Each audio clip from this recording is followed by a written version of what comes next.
Kin Live, magazine proche du Kinois. Kin Live, la vie à Kin.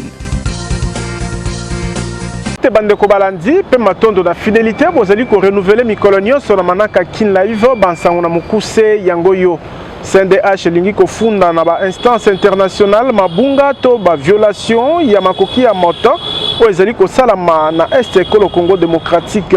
Paul Nsapu Mokambi institution na appui na démocratie oyo atalisi likanisi yango na premier ministre Judith Suminwa mercredi oyo na primature kobanda lelo kopesa ba carte ya nationalité sengeli kozwa ndingisa na ANRP na DGM mukano ya ministre ya justice Constant Mutamba ezali pona koyeba solo baye bazali pona koboya infiltration ya bapaya mbilinga na UDPS député national Eteni Longondo alingi réorganisation ya parti présidentiel o ezali kokambama na secrétaire général Augustin Kabuya na koyoka ministre ya kala parti présidentiel ezali kotambola malamu te talantina alengeli mululu munene na terre Sainte-Thérèse simako contrôle ville ya Kinshasa école RDC Afrique pa mokili toyaka liboso na bino pona otalisa manso tokutanaki nango ignorance à la terre moko na moko ayeba boko bia masolo nde tolobi Kin Live magazine proche de Kinois.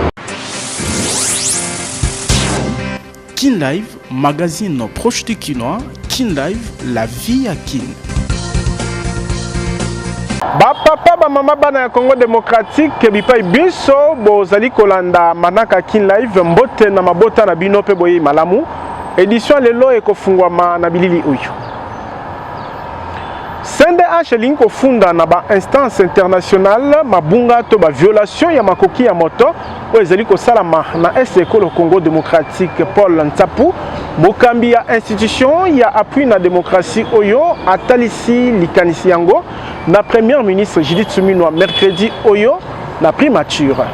Na délégation ya CNDH o ekamamaki na mokonzi na yango Paul Nsapu mokonzi mbula matadi Judith Suminwa tuluka oya uti tourné na Est Colo Congo démocratique abandaki ko alerter CNDH na mabunga to baka ya violation massive ya makoki ya moto na eteni wana Colo Congo démocratique po ete biyano ya malamu epesama mokonzi ya mbula matadi pe babianga minaye balobelaki na molai situation sociale économique pe politique ya mboka po ete ba piste ya collaboration kati na ba institution nyonso mibale epesama na tina ya kobongisa mambi matali droit de cette situation de la RDC impacte sur les questions de droits de l'homme, sur les questions de valeurs de dignité humaine, la situation de l'invasion, des attaques, le conflit armé, et toutes ces questions, les attaques surtout du Rwanda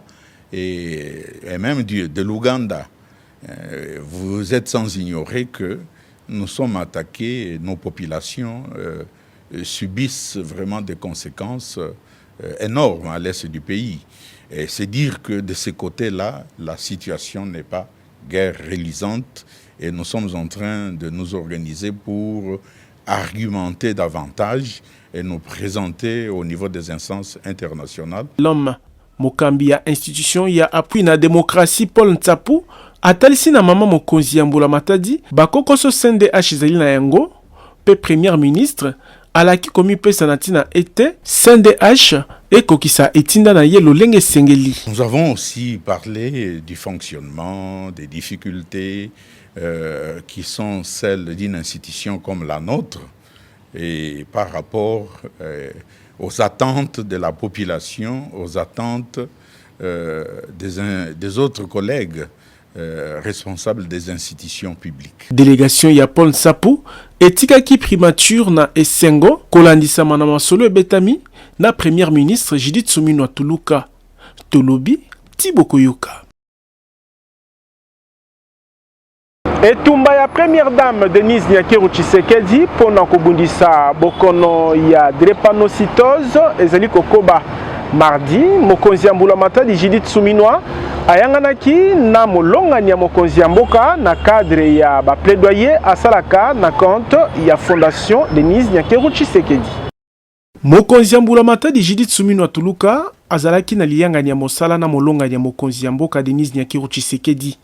Na masolo na bango bosenga ya fondation Denise Nyakeru Tshisekedi pe lisungi ya Mbula Matadi na manaka excellencia na likambo ya prise en charge ya babeli ya drépanocytose to SS.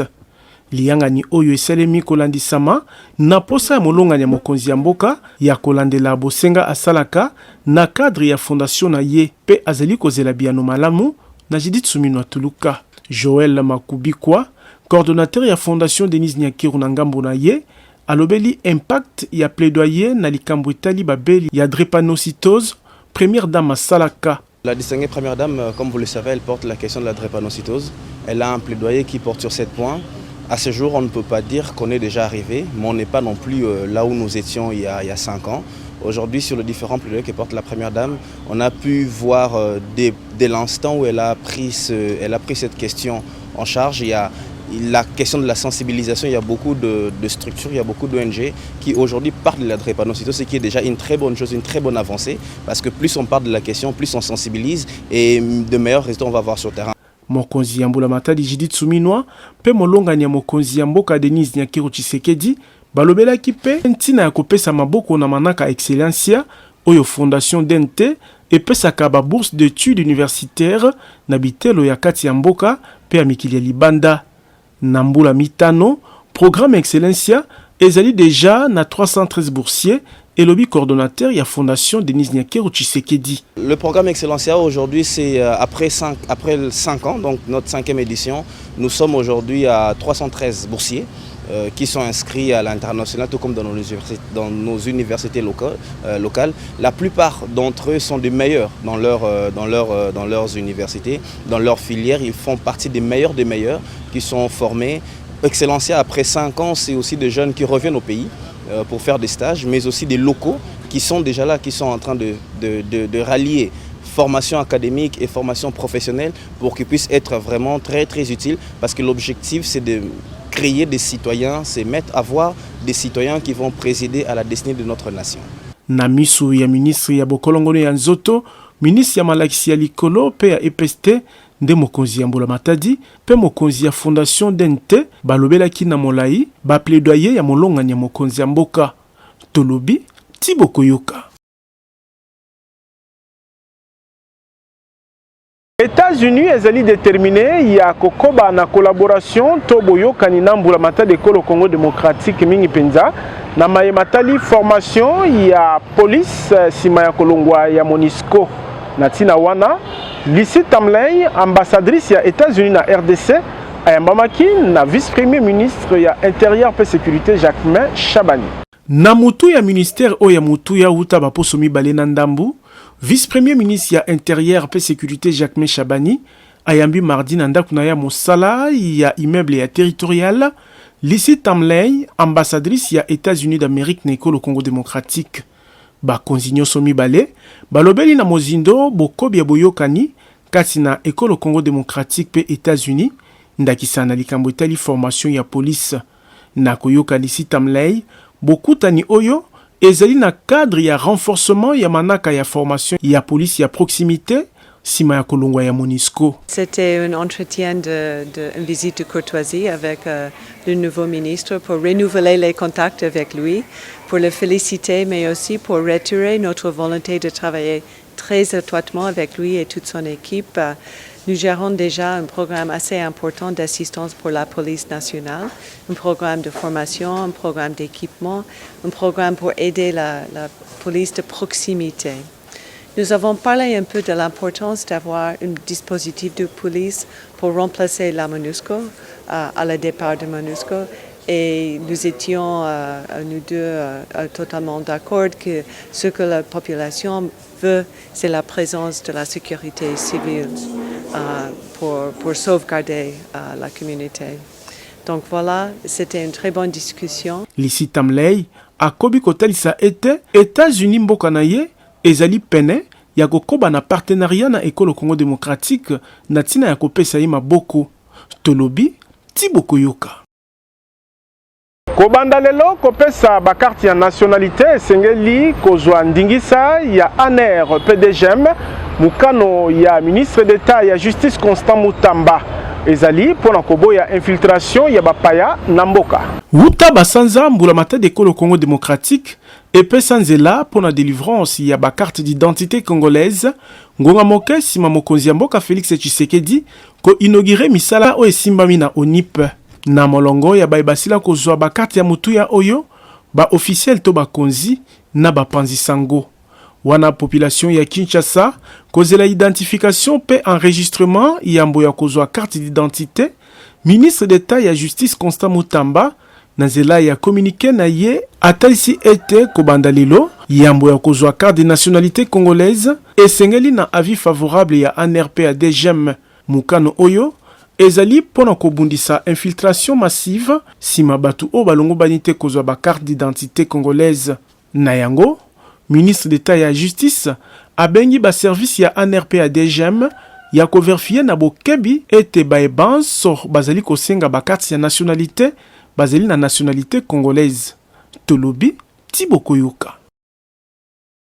Nalobaki yango na ebandeli mbilinga na UDPS Dr Etienne Longondo alingi réorganisation ya parti présidentiel o ekambami na secrétaire général Augustin Kabuya na koyoka ministre ya santé ya kala lingomba politique UDPS ezali kotambola malamu te. Na ye na mokolo ya lelo pona na yebisa bino ete ngonga ekoki pona to réorganiser parti na biso to se préparer pona 2028 et puis total ndenge nini toko accompagner mokonzi ya mboka na période oyo ya guerre oyo eza na est na mokolo ya lelo nalingi na annonce bino que na ko organiser point de presse na mikolo ezoya pona na loba na ba membre EDPS ndenge nini tolingi to réorganiser parti na biso to solola makambo ya parti et puis na mwa sima mikolo toko organiser milulu ya munene na Sainte Thérèse tokobenga bandeko nyonso tout oyo ya UDPS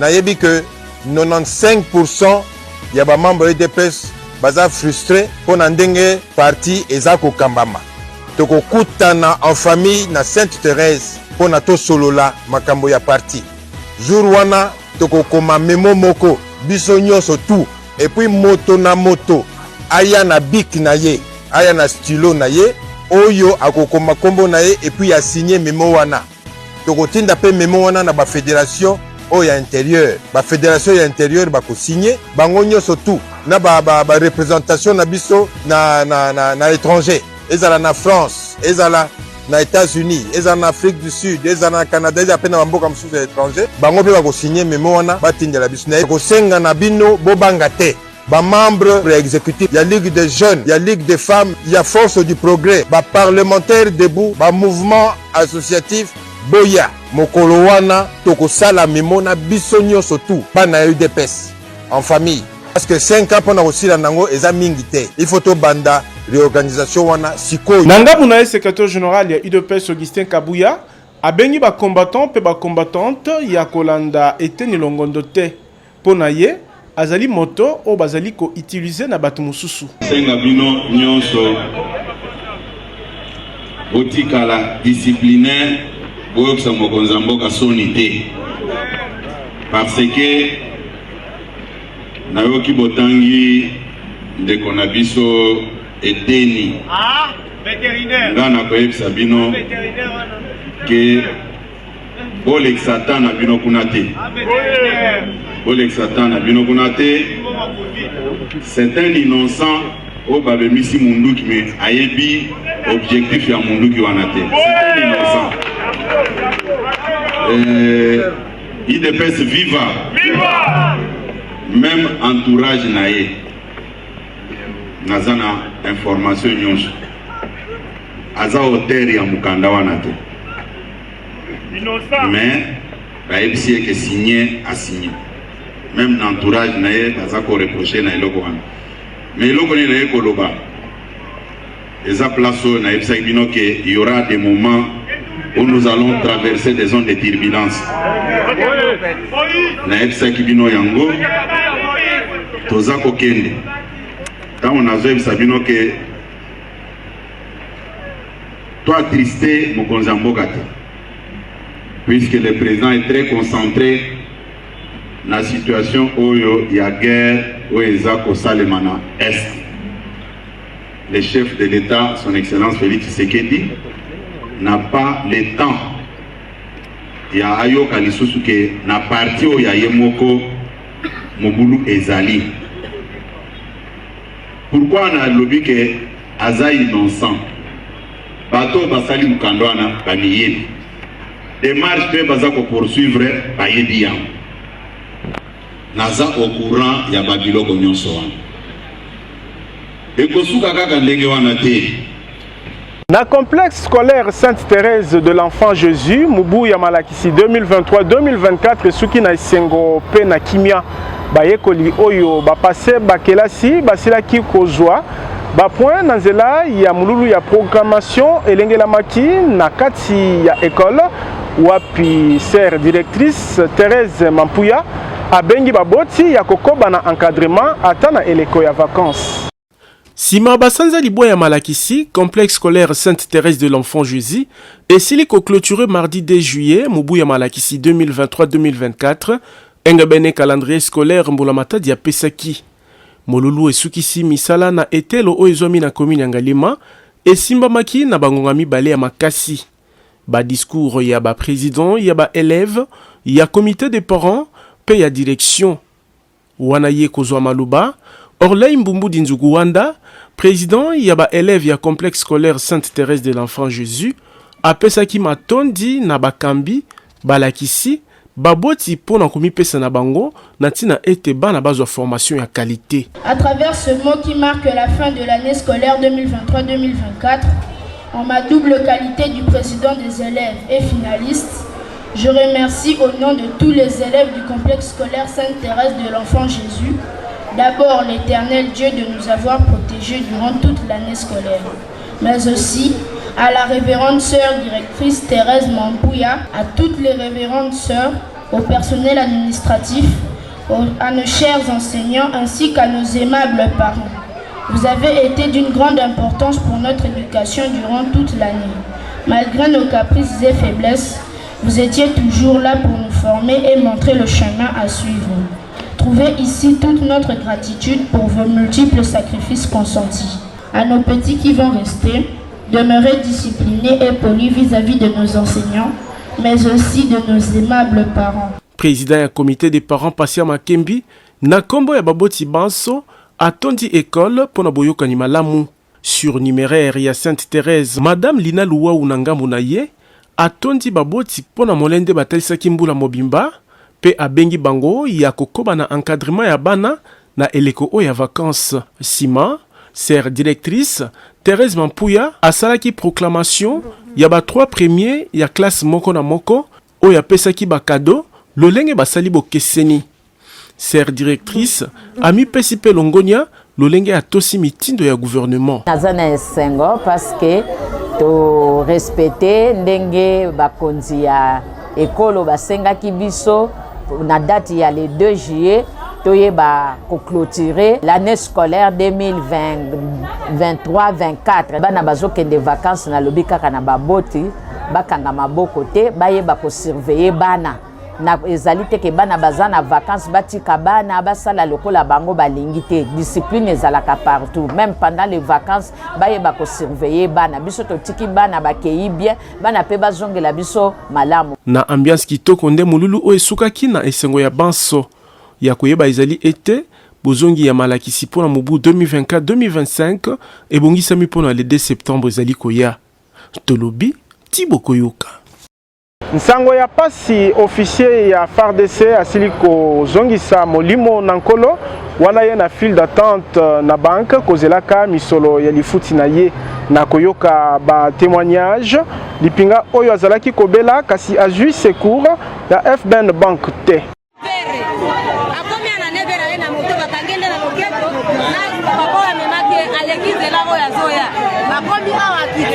Na banki mais aena never to chukuti eronde ba misi memela kati ke mtu akufi pona ni mais lobi mwana naye yaki ba pesa mbongo maboko pesa bale na ba misi mtu na hospital aye ibona yeli si ba pesa mbongo lelo ba boy procurase wazo kwa kosale na mwana siko balingia sana ndenge nini kapitani ko mbaku kwa tena seboy officier komanda compagnie titulaire akufi yakuna na kati ya sale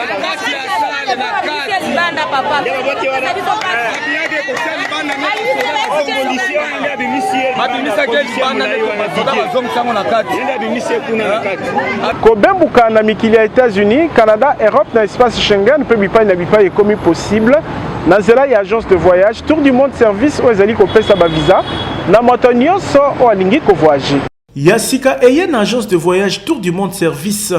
Ba papa, ba mama, bilenge basi pe mibali botelema po mokonzi ya masolo ya visa na Kinshasa alobi moto nyonso o abunga kinzela zonga na molongo pamba te na TMS ratakate. Olingi okende États-Unis d'Amérique na facilité, Canada, Europe na ba état Schengen ne peut bipa imususu. Agence de voyage Tour du monde service ezali ko beta yango dada lokola bale pe ozwi visa na yo na pete. Awa mikili ya poto eloko pamba ezala ba wewa bazozwa visa tembeza te.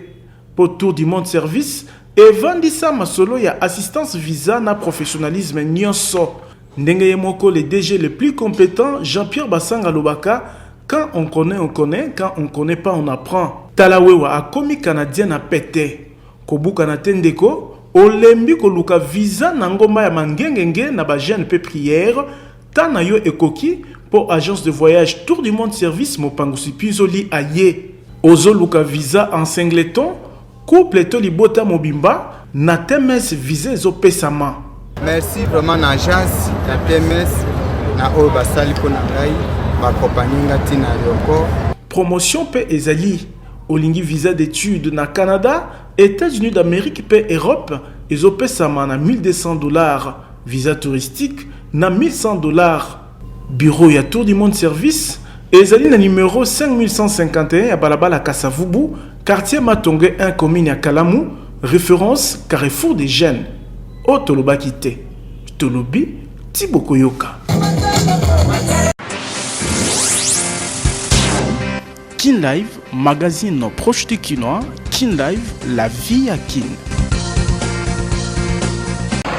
2800 francs congolais, 2820 francs, puis 2830 francs, ils allaient taux d'échange. Il y a $1 américain à Ngomba, Mokonzi Kinshasa na mikolo Oyo. Uta dollar izwa makolo nekolo Congo démocratique, ezali kaka komata kolala kolamuka.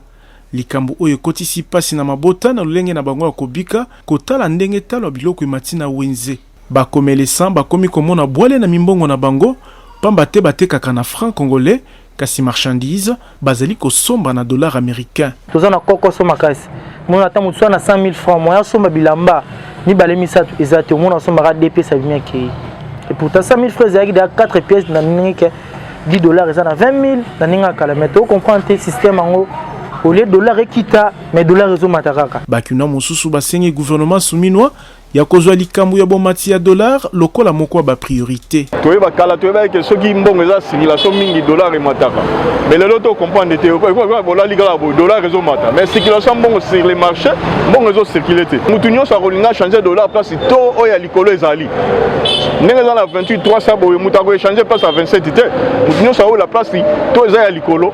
Donc gouvernement yemo ndenge ba obima boye, bazo ba disposition ya dollar to e baneni to marché parce que boye moyen te. Personnellement selon moi, c'est vraiment tôt et qui t'a comme atteint à 20 et comme atteint à $10, 20 000 francs pour permettre que les un peu équilibrés, tout ce biloko bien, tout est bien et puis vivre comme un peu vie comme normal dans le cannabis parce que toujours remarqué que vie comme il passe, colère comme passe, que somba biloko comme il passe parce que dollar est mati. Maman Chimina, vu qu'à moi si tu peux sinon espoir, tout aller dans pour ce quoi ça la terre fort et qui t'attend 20 000. Attends 20 000 et zaro qui t'a bien que 20 000 les aki bon tu m'attends 20 000 et ça la bien. Bon mati ya to ya dollar, ezali ko kitisa nguya ya franc congolais, mosolo ya mboka, pe ezali ko cha etamboli ya économie na kokoso. Tolobi Tibokoyoka.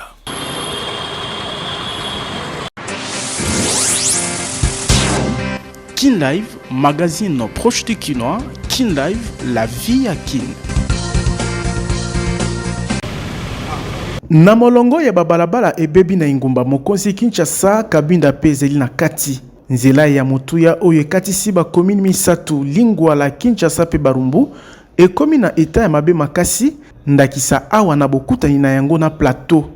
Nzela ebukana pe libulu munene salema o etondi mai lolenge mituka eleka malamu ezali te na o esika kaka mituka minene pe ba 4x4 nde ekoki koleka kasi misusu te talantina ba voiture pe ba bus na esika ezinda ekoma ko dévier na balabala plateau pona bandeko babika kanzinga ya balabala Kabinda libulu o ekomi munene pona négligence ya bakonzi. Sur le les places wana babongisa qui année passée bache déjà ba béton muke kaka boye et bandi ko buka na fare ba anticiper nde c'était programme même il y a 10 qui estima walinga qui esila c'est-à-dire que bazotika pour que ba justifier ba millions yo bato bazouaka 1 million 3 millions et pourtant c'est que place moko boye même avec 3-4 000 dollars place au ici ba marché bazopesa na bato moko oyo ba na compétence ya kosala misala ote.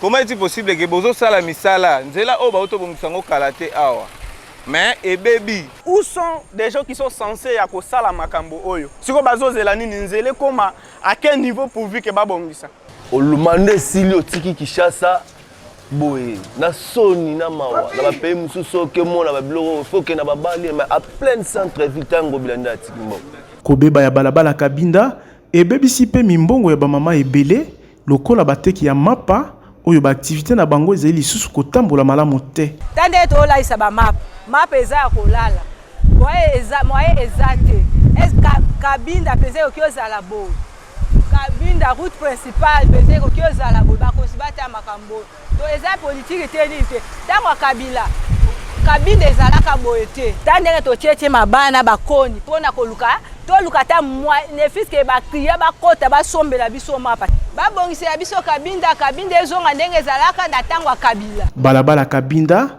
ebukani na biteni ebele liboso ya Pain Victoire na ngambu ya commune ya Lingwala na bokuta ina yango na balabala plateau na commune ya Kinshasa pe bisika mosusu likambo oyo esengeli na solution pambate Kabinda ezali nzela ya mutu ya mingi pona bakinois tolobi tibokoyoka Kin Live, magazine proche du Kinois. Kin Live, la vie à Kin.